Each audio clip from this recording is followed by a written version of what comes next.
Tardes, aquí estamos un día más con un maestro, bueno, es doctor en comunicación, es José Luis Orihuela y es profesor en la Universidad de Navarra de narrativa multimedia comunicación multimedia y narrativa transmedia, perdón.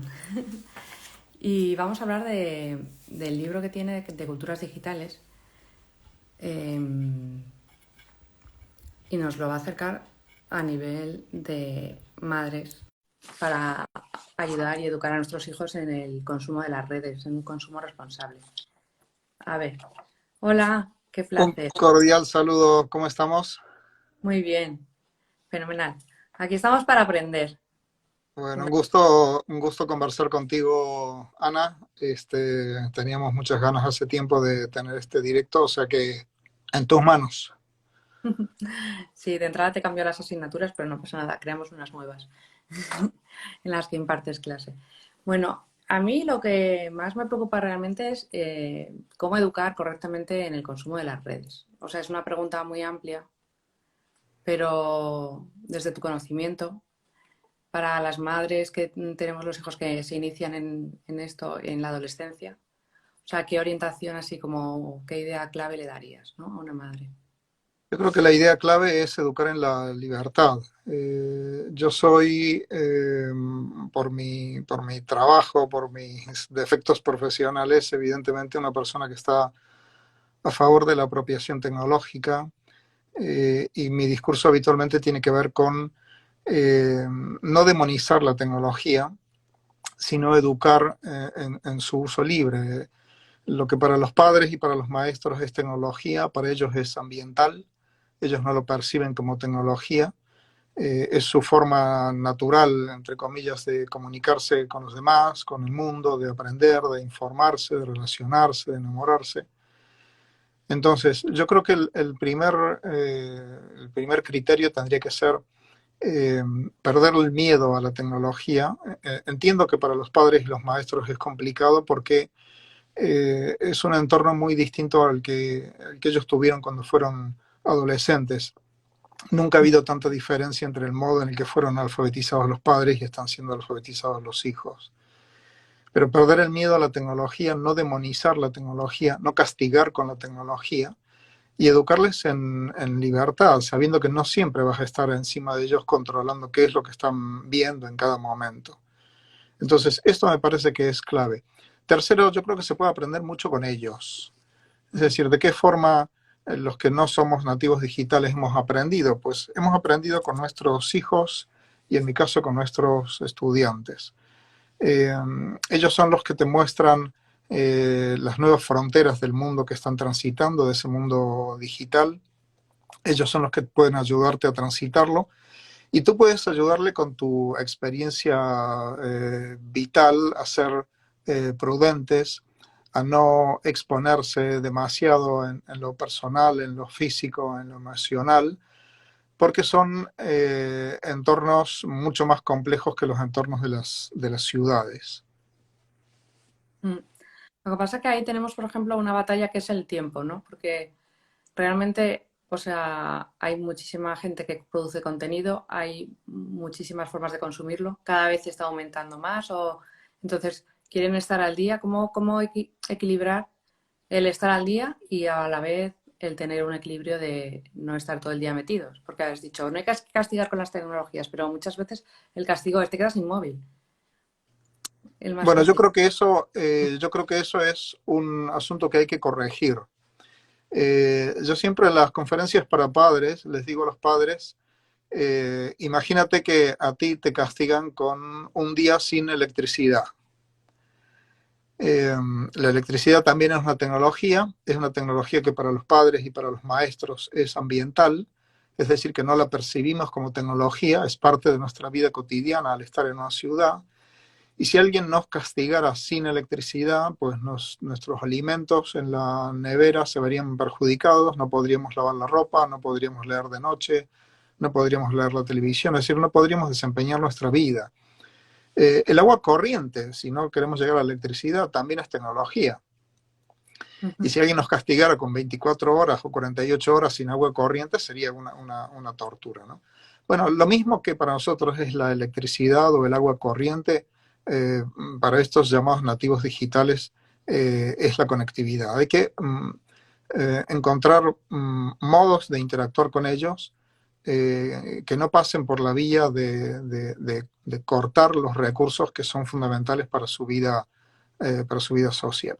Segundo, la cuestión del tiempo, si recordamos los debates que ya teníamos en los años 70 con la televisión, en los 80 y en los 90 con los videojuegos, es esencial en relación con el consumo. Porque muchas veces no se trata del tipo de contenido que el usuario consume, sino de la cantidad de tiempo que dedica a consumirlo. Es decir, un chico que estuviera 10 horas diarias viendo documentales de la BBC, desde el punto de vista de la calidad del contenido es óptimo, pero evidentemente un consumo de 10 horas diarias revela que hay un problema serio. Y estos problemas se presentan fundamentalmente cuando detectamos que el consumo de una tecnología, de un videojuego, de redes sociales y pasado mañana del metaverso, empieza a afectar las actividades vitales del usuario, que son, según sus edades, el estudio o el trabajo, las comidas y el tiempo de sueño. O sea que la idea es muy clara, ¿no? Que tenemos que tener ese criterio de en cuanto ya no llevan la vida normal o les limita el poner unas barreras, pero realmente que viven con ello, ¿no? Que es parte de su vida, Sí, completamente. pero si te fijas, si la actitud de los padres o de los maestros siempre tiene que ver con control, con límites, con móviles fuera, con estás todo el día conectado, etcétera, Mm. lógicamente la relación de ellos con los maestros y con los padres eh, encuentra una barrera que no les hace, digamos, para nada flexibles, ¿no? En cambio, si tú te muestras interesado en saber cómo puedes hacer mejor tu trabajo, cómo puedes difundir mejor tus ideas, qué cosas puedes hacer en Instagram, además de publicar fotografías, etcétera. O sea, si los involucras a ellos entendiendo que la tecnología también para ti es un asunto relevante, ellos se van a sentir cada vez más protagonistas y no solamente personas que están siendo sistemáticamente controladas, ¿no? Los discursos distópicos acerca de la tecnología que se han popularizado en series como Black Mirror, yo creo que han hecho mucho daño al gran esfuerzo didáctico que tenemos que hacer padres y maestros para ayudarles a integrar de un modo sano, racional, educativo, cultural, crítico, proactivo, la tecnología en su vida. Sí, yo creo que es una barrera que nos encontramos los padres porque también la tenemos desconocida, ¿no? Por lo que hablabas ahora del metaverso o de las criptomonedas que empiezan, dices, ¿dónde me puedo informar que sea veraz para luego estar al día y poder tratar estos temas con mi hijo, por ejemplo? O sea, ¿dónde podemos encontrar esas fuentes? Bueno, lo primero, que es lo que dio origen a esta conversación, es Culturas Digitales, ¿no? Un libro que escribí precisamente para esto, o sea, para explicarle a la gente en un lenguaje no académico y no técnico cómo y por qué Internet nos había cambiado la vida. Eh, la idea de ese texto es, eh, digamos, sin demonizar la tecnología, entender hasta qué punto hay una obligación, una responsabilidad de padres y maestros en estos procesos que yo llamo de alfabetización digital. No hace Mm. falta ser una experta en tecnología para explicarle a los hijos por qué se arriesgan cuando muestran imágenes de su propia intimidad en un entorno público. Porque nosotros sabemos acerca de intimidad, sabemos acerca de la identidad personal, sabemos acerca de la reputación, sabemos acerca de lo que significa exponerse ante terceros desconocidos. Eh, bueno, todo esto que tenemos, digamos, experiencia acuñada en el mundo físico, por supuesto que se puede extrapolar al mundo virtual, abriendo ese canal que decía de comunicación con ellos, para seguir aprendiendo de su mano, para que ellos no perciban que siempre nuestra actitud hacia la tecnología es de sospecha, de negatividad o de control o de castigo. Yo creo que ese cambio de chip puede ayudarnos muchísimo, incluso a conectar con ellos, con sus preocupaciones, con los asuntos que les interesan y vamos a descubrir cosas que realmente estamos percibiendo de forma muy equivocada. Muchas veces decimos que ellos están aislados con su móvil o su tableta o su dispositivo, y todo el tiempo que ellos están conectados con otras personas, ¿no? De modo que aislados nada, solamente que están estableciendo vínculos, digamos, de un modo muy diferente a cómo fue el proceso de socialización de sus padres y de sus maestros. Sí, eso es verdad. Lo que pasa es que a esos amigos no los puedes invitar a casa porque no los tienes. Pero bueno, es para hacer una reunión de Zoom. O sea que hay que buscar e inventar cosas nuevas para estar al tanto, es real. Y me gustaría un poco que hablaras de tu libro porque es súper extenso, trata muchísimos temas, ¿no? O sea, de cómo va surgiendo el libro. El libro tienes el blog, que también me gustaría que la gente que oiga este directo que se acerque. Luego lo pondremos en la parte inferior para que tengan acceso. Pero ¿cómo surge el libro, la idea del libro? Mira, Culturas Digitales es una mirada hacia atrás de lo que he venido haciendo en Internet durante los últimos 25 años. Empecé a publicar contenidos en Internet, a publicar páginas y hace 20 años a publicar mi blog.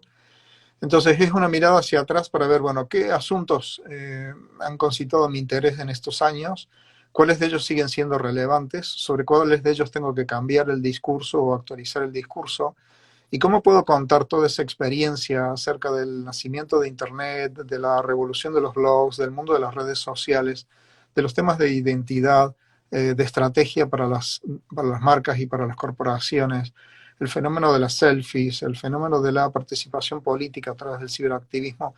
¿Cómo puedo contarlo de un modo que no sea técnico y que no sea académico? Es decir, un estilo de divulgación como el de las conferencias TED, que me permita acceder a cualquier persona que tenga una preocupación, un interés genuino por entender hasta qué punto Internet nos ha cambiado la vida, que es el subtítulo. Eh, y esa es la gran apuesta y la gran propuesta del libro, en el que recojo todos estos temas de una manera, digamos, muy destilada. Prácticamente todos los artículos del libro han sido objetos o de clases o de conferencias o de sesiones como esta, de modo que son ideas que están muy probadas eh, para, digamos, presentarlas en público de un modo que resulten prácticas y eficaces. Y el blog Cuaderno ha sido durante 20 años mi laboratorio en línea para probar estas ideas, para ensayar estas reflexiones, para entender la red y para explicarla. Mm. ¿Y hacia dónde va la red? Porque ahora también escuché hace poco que la programación se intenta hacer de forma muy intuitiva para que todo el mundo pueda programar. Se buscan ideas por todos los sitios para coger y aprovecharse del saber popular también, o sea, para ver qué es lo que necesita la sociedad o hacia dónde va. Entonces, mm, ¿qué es lo que nos dirías para un futuro así inmediato? Que, aparte de no tener miedo de meterse en ello, o sea, si tienes hijos adolescentes, si se quieren meter a programar, que programen, si, o sea, ¿qué es lo qué orientación nos darías en eso? De aquí a un futuro. La programación, desde luego, es la nueva alfabetización. Es decir, yo lo Mm, recomiendo a mis estudiantes en la Facultad de Comunicación, aquí en Pamplona, en la Universidad de Navarra, que la programación, el tratamiento de datos, la capacidad de representar a través de infografías la información numérica, la gestión de bases de datos, se han convertido en elementos que antes eran, digamos, un poquito periféricos a la actividad de un comunicador que estaba más relacionado con la narrativa y se han convertido en elementos centrales. La programación, como bien dices, se está convirtiendo cada vez más intuitiva. WordPress es el ejemplo paradigmático de esto. El modelo de diseño en bloques de la fase de WordPress que se llama Gutenberg está siendo diseñada para que se pueda construir sitios completos sin introducir una sola línea de código. Es decir, hacerlos completamente transparentes para usuarios que no sean programadores. Entonces, por una parte tenemos, yo creo que la proyección necesaria de las destrezas relativas a la programación en todos los entornos, digamos así, educativos. Segundo, el metaverso, desde luego, ¿no? Es decir, estamos evolucionando hacia un modelo de interacción en red que ya no va a estar gobernado por nuestra relación con pantallas bidimensionales con las que interactuamos a través de teclado y a través de ratón o desplazando nuestros dedos sobre el móvil, mm, sino van a ser entornos inmersivos de 360 grados, sensoriales, en los que el usuario se va virtualmente a desplazar por esos mundos virtuales, no solamente a navegarlos como páginas de dos dimensiones. Y si ahora nos preocupa el enganche de los adolescentes con redes sociales o con sus móviles, cuando realmente lleven esas tecnologías incrustadas a través de las gafas y de los guantes para gestionar objetos en el mundo virtual, entonces ahí nos vamos a dar cuenta de lo que realmente es la inmersión sensorial en el mundo digital.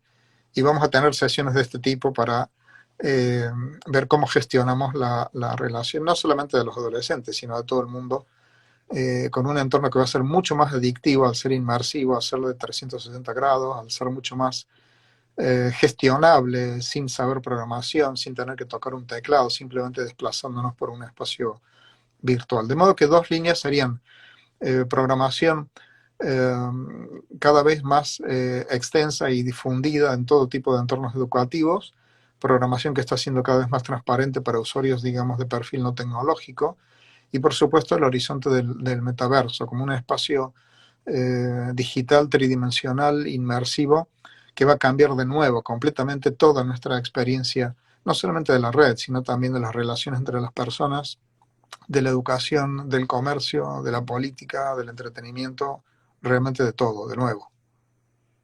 Claro, lo que pasa es que a veces piensas, dices, si todavía no se conocen ni a sí mismos, igual van a querer más su avatar que a sí mismos, ¿no? O sea, como que se van a... O sea, tienes el riesgo ahí de... Se perderá la persona en el metaverso. Es como... Bueno, cómo se construye y cómo se relaciona la identidad personal en cada uno de estos entornos tecnológicos que hemos ido teniendo durante los últimos 25 años? Me parece que es uno de los retos centrales de nuestra cultura, por eso le llamo alfabetización digital. Eh, Tenemos que pensar de entrada, frente a lo que es intuitivo para los padres y para los maestros, que las actividades que realizan nuestros hijos y nuestros estudiantes en los entornos virtuales son reales. Porque a veces tendemos a decir, bueno, vuelve a la realidad que estás todo el día conectado. Esta es una frase típica. Bueno, resulta que la conectividad es real, las interacciones que tiene con sus amigos, etcétera, en ese mundo virtual es real, que la gente se enamora de verdad, que la gente cambia de opinión política de verdad, que la gente compra de verdad, que la gente llora de verdad con las cosas que ve y que le ocurren a sus vínculos en los entornos sociales. Entonces, pensar que Internet es otro planeta y que solamente la realidad es la que corresponde al mundo físico es un gran error. El mundo virtual es real, solo que no es físico, por eso lo llamamos virtual o digital. Y para ellos, la diferencia entre el mundo físico y el mundo virtual, es decir, entre el mundo que pueden experimentar físicamente y el mundo que experimentan a través de dispositivos digitales, la diferencia entre esos dos escenarios cada vez está más diluida. Para sus padres y sus maestros está completamente delimitada. Es muy claro para ellos lo que es virtual y lo que es físico. Pero para ellos esa diferencia tiende a eliminarse.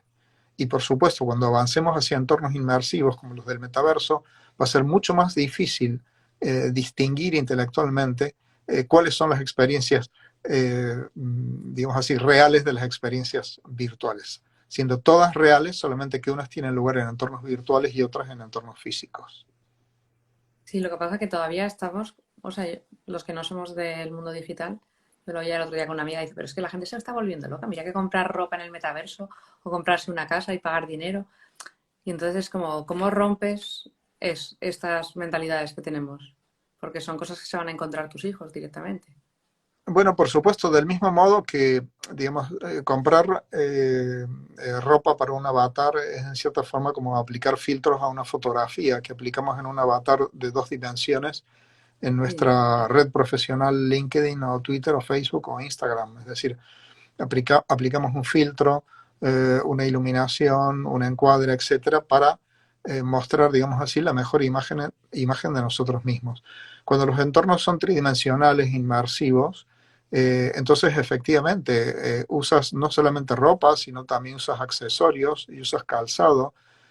Tienes un espacio vital, un apartamento, una sala, una cueva, una caverna o un escenario eh, que según lo sofisticado que lo quieras, pues seguramente va a requerir el trabajo de arquitectos que tendrán que diseñarlo, ¿no? Las agencias de comunicación digital ya están trabajando con arquitectos para crear los entornos del metaverso. Entonces, me parece que vamos a una evolución de cosas que estamos viviendo de una forma muy, muy primaria y muy rudimentaria ahora mismo en la web 2.0, y cuando lleguemos a ese tipo de entornos inmersivos, o tenemos ideas muy claras acerca de quiénes somos, de qué es la amistad, de qué es el amor, de qué son las relaciones con los demás, de cómo interactúo con un profesor, o cómo interactúo con un jefe o con un colega, o nos vamos a ver envueltos en problemas bastante serios, ¿no? Vamos a tener que aprender un nuevo modo de relacionarnos. En cierta forma nos ha ocurrido ya durante la pandemia con Zoom, ¿no? Es decir, las tecnologías de la telepresencia durante la pandemia nos mostraron cómo una misma herramienta puede servir para mantener conversaciones amorosas con nuestra pareja, profesionales, con nuestros colegas, educativas, con nuestros estudiantes. Y en cada uno de esos entornos, aunque la herramienta fuera la misma, hemos tenido que adoptar códigos de vestuario, de lenguaje, de gestualidad diferentes para adecuarnos a entornos que, a pesar de que físicamente no fueran muy distintos, porque seguía siendo nuestra pantalla de Zoom o de Google Meet o de lo que fuera, desde el punto de vista cultural sí tenían códigos diferentes. Yo insisto en que el reto central al que nos enfrentamos todos es el de la alfabetización digital. Mm. Y luego también ver la riqueza que tiene de la interculturalidad, de acercarte a personas que están lejos. O sea que el lado positivo también existe ahí y tendríamos que potenciarlo más, ¿no? Que a veces ese se pierde, pero es una realidad. Si no, esta conversación, por ejemplo, no podría ser factible ahora mismo. Porque tú estás en Pamplona, yo en Murcia, o conocernos de forma... Tienes acceso a mucha más gente. Eso como tus alumnos, por ejemplo, ¿qué ventajas ven a todo este mundo? O sea, ¿qué cosas positivas? Para ir ya terminando, nos quedan 5 minutos y me gustaría que nos contaras alguna experiencia que te haya gustado y positiva de interactuar con tus adolescentes. Bueno, para los estudiantes en una facultad de comunicación, yo doy en primer curso, por ejemplo, una asignatura que se llama Comunicación Multimedia. Mm, Muchas de las tecnologías que ellos han utilizado hasta ahora de forma interpersonal, dentro de sus grupos de amigos y de sus pandillas, etcétera, ahora se encuentran con la exigencia de utilizarlas para agregar valor a una marca o a una organización. Ellos tienen que desarrollar proyectos, por ejemplo, para una ONG o por una empresa familiar. Entonces van a utilizar herramientas como Instagram, como Twitter, como Facebook, como LinkedIn, que a lo mejor han utilizado en una clave diferente, solamente para comunicación interpersonal del grupo, y tienen que utilizarlas para crear valor público, ya no simplemente para mostrarse como personas divertidas, enganchadas, guay o cool, sino para generar valor para marcas, que es lo que hacen los comunicadores cuando utilizamos herramientas de redes sociales en una campaña, por ejemplo, de comunicación corporativa, institucional o política. Entonces, para ellos significa cambiar el chip, es decir, aprovechamos su destreza, su dominio de ciertas herramientas y de ciertos lenguajes, pero los empujamos a un espacio público, no a un espacio protegido de amigos y de familiares, sino a un espacio público de gente que no les conoce y que tiene que empezar a seguirles o a interactuar con ellos por la calidad del contenido que publican en sus cuentas y no simplemente por la familiaridad que exista entre los usuarios. Y este es un choque para los alumnos de primero bastante potente. Por una parte, ver que las herramientas que han utilizado hasta ahora de forma lúdica o puramente social sirven también a los efectos, digamos así, profesionales, pero que tienen que cambiar su lenguaje y su estilo para funcionar en un entorno puramente profesional o puramente corporativo. Tiene muchas dudas, por supuesto, sobre cómo gestionar sus contenidos. Ellos siempre me preguntan esto, es decir, porque yo les digo que todo lo que hacemos en una red pública deja una huella y que esa huella puede ser rastreada, que va a ser rastreada por sus futuros empleadores, por sus futuras parejas, y que tenemos que ser, digamos, especialmente en el sector de la comunicación, muy sensibles a ese concepto de huella digital. Entonces ellos se quedan siempre con la duda de decir, bueno, cómo estar seguros de si el contenido que estoy a punto de publicar me perjudica o beneficia mi reputación. Y yo siempre les digo dos cosas eh, como criterio que no suelen fallar. La primera es el periódico del día de mañana. Esa foto que estás a punto de publicar, ese tweet, esa imagen, esa frase, la podrías ver en la portada del periódico de mañana. Sí, estupendo. No, pues no lo publiques. Y la otra, y ellos se ríen mucho, pero en el fondo saben que es cierto, el otro criterio es tu madre. ¿Podría ver tu madre esa foto? ¿Podría leer tu madre ese mensaje? No, pues entonces no lo publiques. Estás con ese un criterio absolutamente seguro de cómo cuidar tu propia identidad y reputación. Bueno, yo quería darte las gracias por tu tiempo porque la verdad es que hemos aprendido mucho y da gusto. O sea, tener una imagen de esperanza ahí en el futuro que tenemos por delante, que es apasionante y luego desarrolla un montón la creatividad de cada persona, que es una maravilla también. Por supuesto, Ana, yo creo que el optimismo es una condición básica para un docente.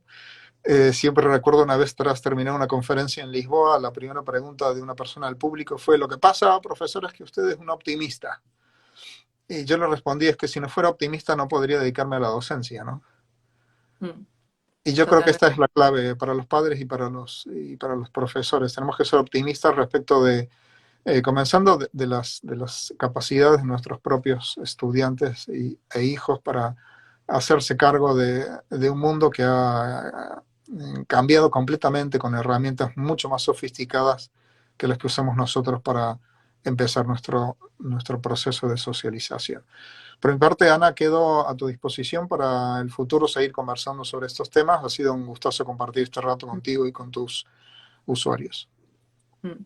Y vamos, también aquí le están dando saludos desde Piura también. O sea que muchísimas gracias a todo el mundo que se ha conectado.